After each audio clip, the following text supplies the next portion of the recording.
பயங்கரவாத தடை சட்டத்தின் கீழ் கைது செய்யப்பட்டு தடுத்து வைக்கப்பட்டுள்ள தமிழ் கைதிகளை விடுவிக்க கோரும் கையெழுத்து சேகரிக்கும் நடவடிக்கை வவுனியாவில் இன்று முன்னெடுக்கப்பட்டது.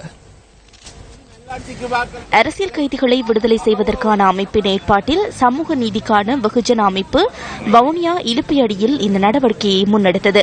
முன்னாள் பாராளுமன்ற உறுப்பினர் வினோதராஜலிங்கம், வடமாகாண சபை உறுப்பினர் சே மயூரன் உள்ளிட்டவர்கள் இதில் கலந்து கொண்டனர். தமிழ் அரசியல் கைதிகளினுடைய விடுதலை சம்பந்தமாக ஆக்கப்பூர்வமான எந்தவித நடவடிக்கைகளையும் இந்த அரசாங்கம் இதுவரை எடுக்கவில்லை.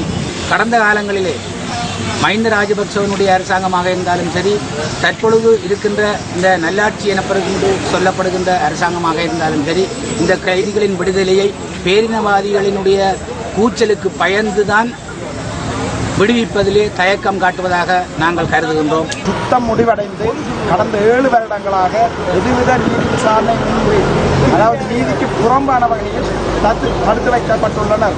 இவர்களை அரசு உடனே கவனத்தில் எடுத்து உடனடியாக விடுதலை செய்யப்பட வேண்டும் என்பதை வலியுறுத்துவதோடு, அவர்களது குடும்பம் வெளியில் சரியான இக்கட்டான சூழ்நிலைகளிலும் பொருளாதார சிக்கல்களிலும் அல்லாடி வருகின்றனர்.